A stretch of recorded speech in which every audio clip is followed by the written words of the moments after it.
I'm in my 20s. What is the best financial advice you would give me at this stage? To get married, rich man.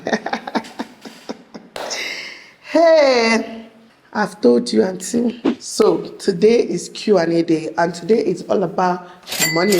Okay, I asked you guys on Instagram to ask me some questions because I realized that I've not done like a Q&A about finance in a long time. I'm not an expert. I don't even know what I'm saying half of the time. So please do not take my financial advice. Okay, I'm just putting out a disclaimer right now. Everything I'm going to be answering is based on personal opinion and maybe what I'm doing in my own life. Okay. That being said, if you're not following me on Instagram, I don't know what I did to hurt you. But whatever it is, forgive me. Go and follow your babe on Instagram. Yeah, so the next time I put up something like this, you get to ask me questions. Now, I didn't put up this thing on YouTube. I should have actually, and I just put it up like 12 hours ago or something, 10 hours ago. But yeah, I have to film the video now. Anyways, let's get right into it. First question, I don't know why I always get this question. How do you chop life but still keep saving for a rainy day? See, I believe in enjoy your life, okay? I believe in living in the moment. And at the same time, I understand saving for the future. But the sad reality is that a lot of people will not be alive for that future that they are saving for. Do you understand? So I don't believe in in depriving yourself of enjoyment or depriving yourself of fun and just happiness right now, hoping to enjoy it in future. Think about it in your life. There are so many people you know now that, died suddenly or something happened to some people, even lose all their money. They are still alive, but something happened, they will lose all their money. They might pack all that money, relocate. Like, things happen, right? So I don't want to live a life of thinking about what I will enjoy in the future. I like to live a life of the moment. So that being said, you just have to find a way to make that happen while also making sure that your future is secured. Personally, I will use myself as an example because my case is a bit different, right? I'll talk about my case later, but like, if I were to advise you, I would say have different accounts for different purposes. So let's say you make 10,000 naira a month and your bills, let's say 5,000 naira goes into bills, because you know how expensive bills can get. For some people, it's even 6,000 naira that go into bills like rent, food, electricity, water, transportation, things like that. If you have 4,000 naira left, you can decide to divide it 50-50. 50% for enjoyment, which is 2,000, and the other 50% for saving, which is 2,000. But depending on where you are in life now, if enjoyment is not really priority, if you feel like you don't need this much to just have fun, instead of going out twice a month, I can choose to go out once a month. Or instead of going out every weekend, I can choose to go out 2 weekends in a month. So I'm okay with 1,000 naira. Let me save 3. Do you get what I mean? But whatever it is, you just have to find a balance. Prioritize the 2 things that are important to you. Don't be one of those people that pack all your money and be saving for the future, saving for the future. Sometimes, all it takes to finish all that money is just one thing. God forbid it will not happen to you guys. It will not happen to me. It can be an illness. It can be anything. And all that money is gone. And you realize that when you had it, you didn't enjoy it. That's one of my biggest fears. Like, imagine being able to do things now and I'm not doing it, hoping I'll do it in future. By the way, you'll be too old. A lot of us will be old. Think about your fathers. How are they enjoying now? Do they care about traveling the world? Not really. Not my own family. They don't care. Do they care about fancy things? They don't care about these things now. But when they were young, I'm sure they were like, oh, saving for the future. But anyways, that's just my 2 cents. So don't take my advice. I probably don't know what I'm saying. Do you and your husband do 50-50 house bills? Hell no. Like, God did not allow that to happen in my life. I understand that it's some people's reality. Again, let me explain. There are some families that the husband and the wife contribute equally, 50-50 or 40-60 or whatnot, right? But apart from financial contribution, dividing financial contribution, they also divide other things in the household. Like when it comes to domestic work, taking care of the kids, school run, cooking, whatever it is, they also divide that. If that is your case, then fantastic. 50-50 is what? It's okay. Like, you can do that, right? But I've told you guys severally, my marriage is more traditional and I love it like that. Like, I love my marriage too much. In fact, see, I would not have it any other way. I am a traditional wife. I do the cooking in my house. I oversee the cleaners. I oversee every other thing. You get, it's still a lot of work. But when it comes to like domestic chores, I take care of that. basically. I might not be the one doing it physically, but I manage the people doing it. And when it comes to cooking, I cook, or sometimes Uchi them will also cook, or will buy food or whatever. My husband is not domestic. I don't like, there's no two ways about it, right? He's not domestic. He doesn't care about coming inside the kitchen to cook. I don't even want him to come and cook, because what is the point? I can do it and I enjoy doing it. He does not bother about cleaning the house, because me self, I know they clean. We have cleaners, right? He doesn't bother about like, did the kids have their bath or not? I don't bother about that too, because there are people to do it in the house. So because I'm predominantly in charge of everything that goes on in the house, my husband takes care of the financial bills, okay? You know, now traditional ways, a man is supposed to take care of the woman. That is how we live here. But that doesn't mean that your 50-50 is not good if he's also contributing 50 in every other aspect. You understand? Like when you give birth, one person will be awake this night taking care of the baby, and the next night the husband will have to be the one awake taking care of the baby, because she's been at 50-50. If it's not doing all those things, then to be honest, I feel like in families where women are contributing to the household and still doing the domestic work, you're marrying yourself. I'll end it here. Let's move on. What was your brokest moment when you were like, wow, I'm actually broke? I've had plenty of these moments in my life, like plenty. These days is very rare, like by God's grace it will never happen again.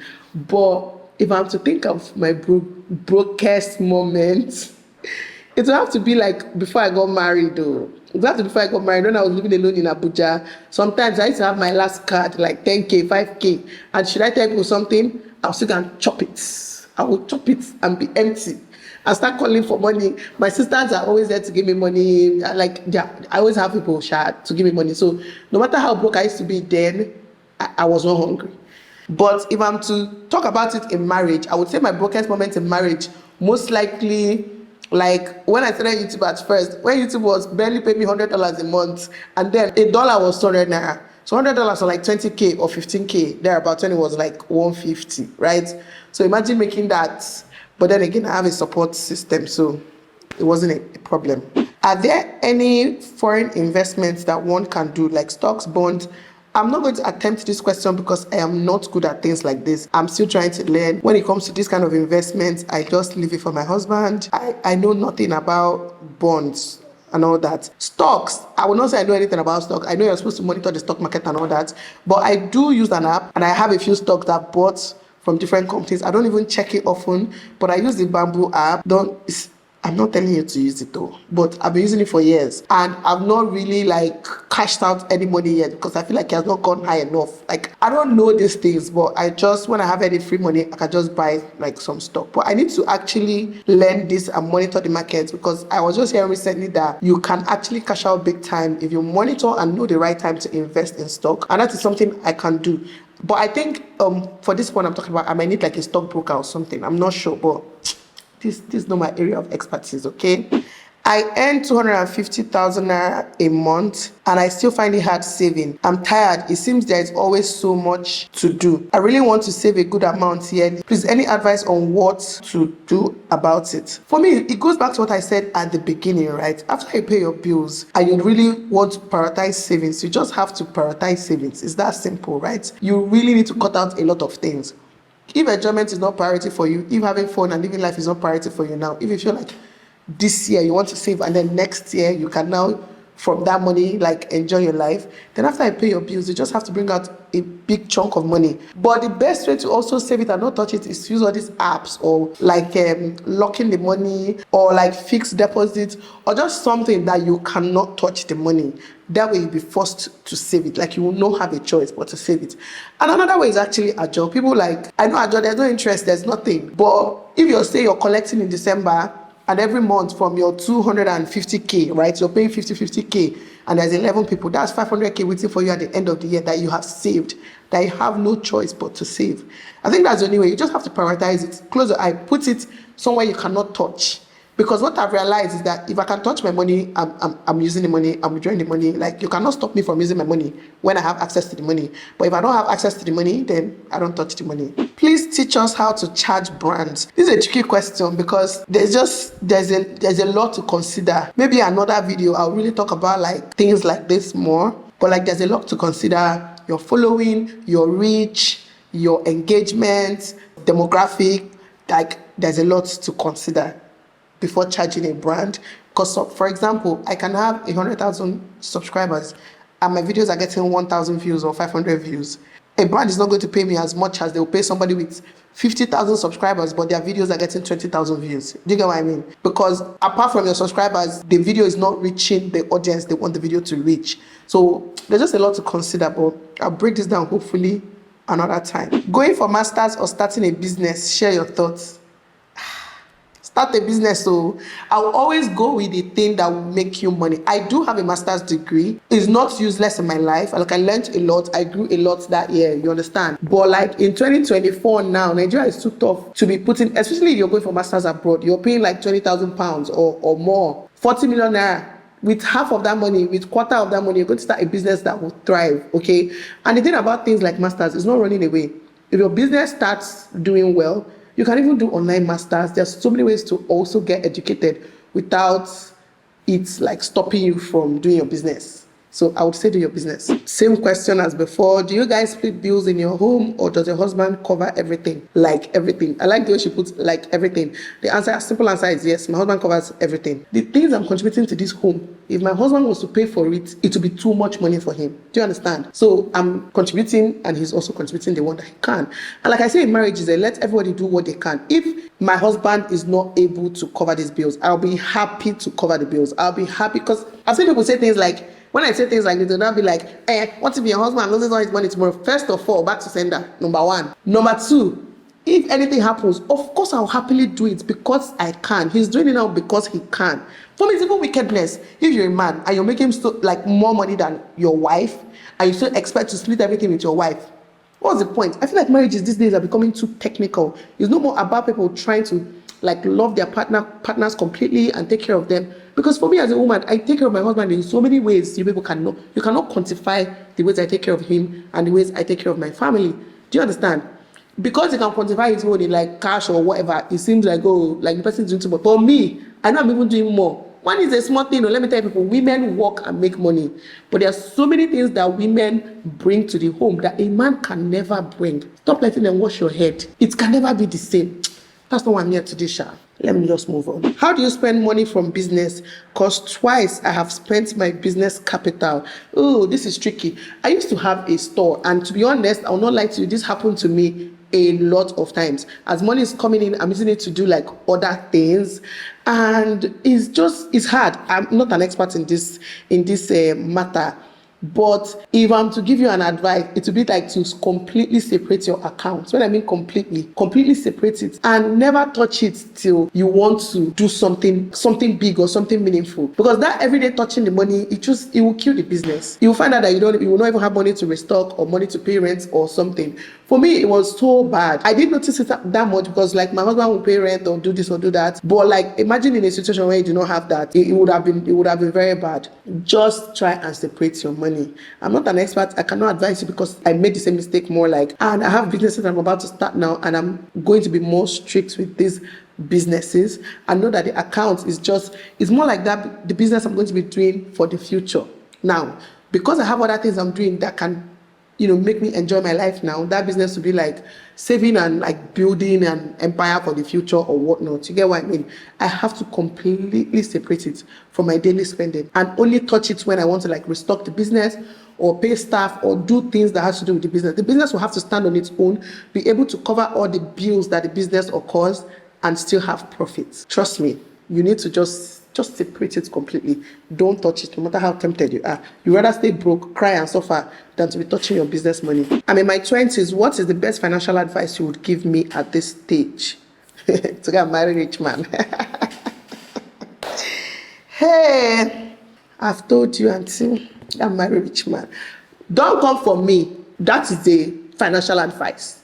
Because if you marry somebody that can take care of your basic needs, start a business for you, your life is made. Okay, they will take care of your needs, start a business for you. See, let me tell you, that was what I did. I did not marry a rich man. I married a boy, but at least we are growing together. You understand? In your case, you can still choose to do that and grow together or marry a rich man. But jokes aside, financial advice in your 20s. To be honest, when I was 20, I wasn't thinking too much about money and future. It's crazy. Things are really changing. Children are actually like growing faster now. I believe it.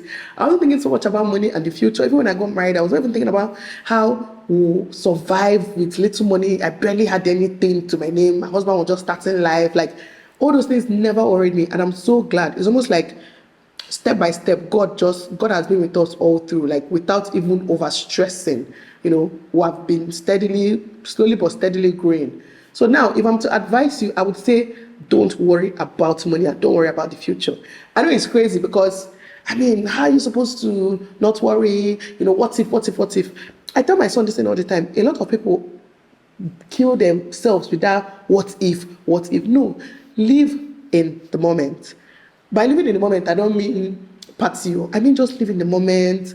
If anything comes, if any good opportunity comes, seize it. If any good jobs come, just take it. If any investment comes, do it. If any enjoyment comes, do that one as well. Like, just live in the moment. You're still young. You're just in your 20s. You have like your life to worry about these things. Like, trust me. Now is the time for you to not even worry about life too much. Some people will consider this bad advice, but this is what I will tell my children, okay? You can start a business, you can have a job, you can do whatever you need to do, but just take life one day at a time. Don't stress so much about the future, okay? Tips on growing for the girlies in their 20s is the same thing I just said. Just take life easy and just flow. Just flow with everything. If you already have a business, you can focus on it, keep going. If you have a job that you don't love, quit and look for something else. You're young. Don't start being unhappy from now. Like 20, guys, I didn't worry about this in my 20s. Like, it's crazy. Obviously, there are people that from the age of 15, they've started a very successful business. That's fine. If it happens to you, fine. If it doesn't happen to you, no, you have your life to figure it out. There is no rule that you have to figure life out early. There are people that figure out their lives in their 40s and 50s. There are people that get married as teenagers, right? Or in their 20s. People get married in their 40s and 50s. Like, there is no manual. Just enjoy your life. To be honest, I'm not the type of to go and stress and start this business, focus on this. No. Just take your life as it comes, okay? Okay, she said, I don't want to ask anything. I just want you to know I love you and I enjoy watching your videos. Thank you. Shina said, I changed my mind. How are you doing, really? How do you view Nigeria now? Any plans to relocate? First of all, I'm doing very fine. You guys can see that on my face. Fresh out of vacation, even though it was for the children, but at least, okay, it's looking fresher, small. I went to freshen up small. I'm doing very good. I'm in a very good place in my life right now. How do you view Nigeria now? I've said this a number of times. I don't like to be negative when it comes to anything that has to do with Nigeria. Like with my friends, I can say things like, this country is so annoying, blah, blah, blah. Sometimes we say it. But I feel like over negativity, it is not good for my brain and my mindset. That is, once you start thinking about all the bad things about Nigeria, that's when you want to leave Nigeria. And I don't ever want to leave Nigeria, okay? So I try not to think about the bad things about Nigeria. So how do I view Nigeria now? Same as I viewed it last 5 years. But what I keep saying, I'm a very positive thinker when it comes to everything Nigeria, because that's the only way my brain can survive this country, right? I keep saying, it's not me they are doing. It's not me people are doing. No matter the hardship people want to bring into this country, it is not me you are doing. It will never reach me. I shall never see it. I will still be balling in the name of Jesus. Amen. Like, that's what I always say. If you follow me on Instagram, you know I say this a lot. It's not me they are doing. Like, I will never agree and let this hardship reach me. I'll work harder. I'll do whatever it takes. Because no matter where you relocate to, it's not easy. Now, talking about it, any plans to relocate? The answer is no. I don't have any plans. I've never thought about it in my life. It has never crossed my mind, not even once. Because all the people I look up to made it in Nigeria, you get. And I just believe that one day to be my turn to also make it in Nigeria. It doesn't mean that people are not making it every other place, but that's just my dream for myself, and that's what I want for myself. And I just like how I travel and come back. That's the kind of money I want to have. To be able to like travel the world and always come back home. Even if I have homes in different countries, Nigeria will always be home to me. And I might be one of those delusional people that still believe that one day, Nigeria will get better. God does not hate us that much, you guys. God doesn't hate us that much, okay? God does not even hate us. We are children of God. God can be angry with us sometimes, but he can never hate his children. So Nigeria will be great again. If you believe it, say amen in the comments. I know whenever I say this, people say I'm delusional. People say, oh, if you still believe Nigeria will be great again, you must be stupid, you must be delusional. No problem, let us be. But I am not going to be thinking negatively about Nigeria and speaking negatively about Nigeria. I refuse to do that. It's not good for my mental health. So yeah, that's how I view Nigeria. It's fine. It's working for me. Okay. What's your earning like on YouTube per video? It just differs, to be honest. Like, YouTube is so crazy. YouTube earning differs. You can make as little as $10 a video. I can make as much as you can think of from a video. Like, people make 500,000 in one video, $1 million. Not me. I'm just saying people. So I'm just trying to tell you the range. Basically, it can be nothing, it can be everything. But yeah, it's okay. It's enough to maintain my lifestyle. I think this is going to be the last question. How to invest in dollars while earning in dollars as a Nigerian? I don't invest in dollars. I don't know how to do that. I was just talking to somebody about it recently, and it's something I want to look into. So when I look into it and start, I will tell you guys. Okay. I don't do it, so I can't claim that I do it. My husband is also looking into some sort of like dollar investment. So when we all figure it out, I'll definitely teach you guys, because we all need to find ways to multiply our money in this hard economy. Guys, that's all. I'm so sorry. Like, I did not leave this thing up long enough to get many more questions, but I thought about this around 12 a.m. and I knew I wanted to like film this morning. So I'm sorry. If you have more questions, just ask me in the comments below, and I'll hopefully answer all your questions, okay? Don't forget to follow your girl on Instagram. I hope you guys enjoyed this video, and I'll see you guys in the next one. Bye, guys.